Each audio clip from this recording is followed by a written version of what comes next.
আমার মনে হয় না বাংলাদেশের মানুষ সাকিবের খেলা নিয়ে কোনো কথা বলতে চায় কখনো। এটা ক্যাচালে পড়ে গেছিলাম, এখন আমি ঝামেলা দিতে চাই না। মেসি বেস্ট না, ক্রিস্টিয়ানো রোনাল্ডো নাইস। ওরা আমি পর্তুগালে গেছিলাম, ও খেলার পাশাপাশি ওর যে মানবিকতা, না আমি তো এন্টারটেনমেন্ট আছে, গতকালকেও শো করলাম। আর এর আগে আমি ছিলাম স্পোর্টসের লোক, স্পোর্টস থেকে আবার এন্টারটেনমেন্টে আসছি। তো সুতরাং এন্টারটেনমেন্ট একটা স্পোর্টসও একটা দুইটাই এন্টারটেনমেন্ট।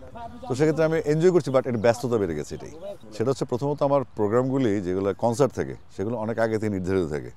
তো ওই কনসার্টের আগে আমাকে নির্দিষ্ট পরিমাণ বিশ্রামও নিতে হয়।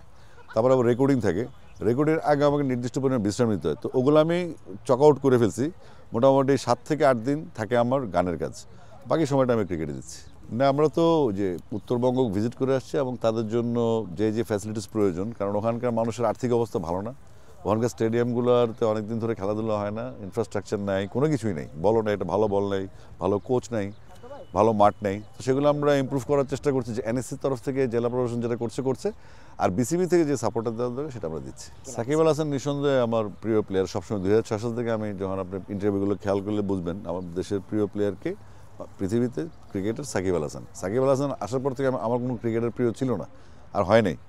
তো সাকিবকে আমার মনে হয় না বাংলাদেশের মানুষ সাকিবের খেলা নিয়ে কোনো কথা বলতে চায় কখনো।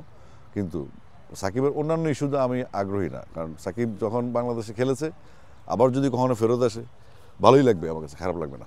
ভাই, এটা হচ্ছে আরেক কাহিনী। মেসি হচ্ছে আমার ছেলের প্রিয় প্লেয়ার এবং মেসি হচ্ছে বিশ্বের সেরা প্লেয়ার।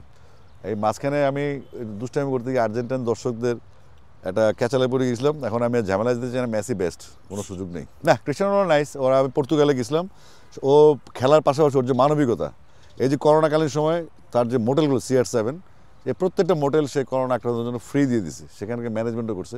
এটা মানবিক রোনাল্ডোকে আমি দেখে আসছি পর্তুগালকে, ভালো লাগছে। বাংলাদেশে আমি শুধু চাই আমার কুমিল্লায় বা ফুটবল যদি চায়, ডেফিনেটলি আমি ফুটবলকে হেল্প করতে রাজি আছি। না না, সবই ঠিক আছে। সানি ভাই এখন হজে আছেন, উমরা করতে গেছেন। সানি ভাই সহজ সরল মানুষ, যেটা হয়েছে ওটা শেষ, এখানেই শেষ। সানি ভাই খুব ভালো মানুষ, সহজ সরল, রেগে যায় আর কি, রেগে গেছে একটু। আগে নায়ক ছিল তো, তো এটা হয়। আর সানি ভাইয়ের সাথে এমনই, ওনার সাথে যারা ইন্ডাস্ট্রিতে মিশে, সানি ভাইয়ের এটা জানে সবাই। সানি ভাই একটু ডাইরেক্ট লাইভে চলে আসে, এটা সমস্যা, অন্য কিছু না।